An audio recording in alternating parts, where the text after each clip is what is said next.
ये मोर्चे की बैठक नहीं है। ये अपने धनबाद के प्रबुद्ध जनों का और जो मजदूर आंदोलन से जुड़े रहे।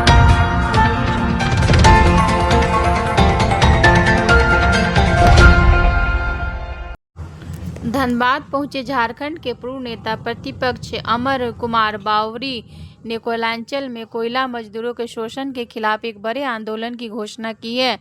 उन्होंने ईसीसीएल, सीसीएल और बीसीसीएल में काम करने वाले लाखों मजदूरों की दयनीय स्थिति पर चिंता व्यक्त की। अमर बावरी ने कहा कि खदानों के अंदर काम करने वाले मजदूरों को उनकी मेहनत का सही मेहनता नहीं मिलता, जबकि उनकी तनख्वाह लाखों में होती है। वहीं पूर्व नेता प्रतिपक्ष अमर बावरी ने मजदूरों के शोषण को बताया। खदानों में काम करने वाले मजदूरों को बैंक पासबुक और एटीएम कार्ड बिचौलियों के पास होते हैं। इसमें मजदूरों को उनकी कमाई का सही हिस्सा नहीं मिल पाता। वहीं पूर्व नेता प्रतिपक्ष अमर बावरी ने सेना द्वारा चलाए जा रहे ऑपरेशन सिंदूर की सफलता पर प्रधानमंत्री नरेंद्र मोदी और भारतीय सेना को बधाई दी। साथ ही अमर बावरी ने झारखंड में बढ़ते अपराध पर भी सरकार को घेरा।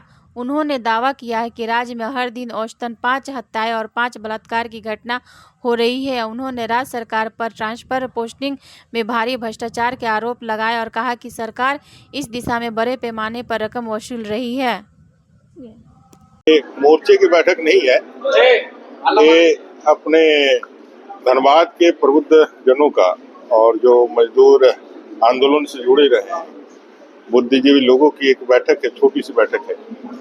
और बैठक का विषय वस्तु यही है, कोलियारी क्षेत्र में विशेष रूप से जो कार्यरत मजदूर हैं, अभी लगभग उनकी संख्या ईसीएल, सीसीएल और बीसीसीएल मिलाकर के लगभग 1.5 लाख के करीब है। इन मजदूरों का जो स्थिति है अभी वो बहुत दयनीय और गंभीर है। गंभीर किस लिए है कि उनको पेमेंट मिलता है 1 लाख रुपया, लेकिन अगर यदि सही में जाकर के उनको देखेंगे तो 2-2 हजार 3-3 हजार के लिए वो तरसते हैं। उनका जो पूरा कमांड है, उनका जो जीवन का पूरा जो लगाम है वो कोई मिडिल मैन के पास होता है। आज कोलियारी में एक मजदूर का पासबुक हो, एटीएम हो, ये किसी दूसरे तीसरे के पास रहता है। और मजदूर अपने जीवन के अंतिम काल में जैसा उसने जीवन का शुरुआत किया था, 1 लाख रुपए की नौकरी के बाद भी अंत तक जाते जाते वो हैंड टू माउथ होता है। वो जीने के लिए, खाने के लिए, बेटियों के ब्याह के लिए तरसता रह जाता है। एक सामाजिक मुद्दा है जब लाखों लोग, और इसमें विशेष करके दलित, आदिवासी, वंचित, पिछड़े, ऐसे शोषित लोग ही है, गरीब लोग ही कोयला काटने के लिए खदान के नीचे घुसता है।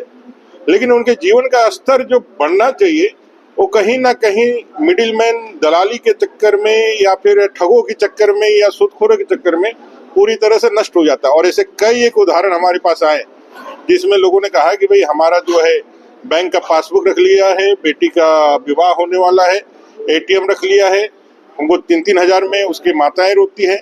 इस सामाजिक जो एक बड़ी बीमारी है, और इस सामाजिक बीमारी को ठीक करने के लिए ही हम लोग लगता है सबसे बात करके कि कैसे उन मजदूरों को उसका सही मायने में हक मिले और किसी के ठगी में वो ना फंसे।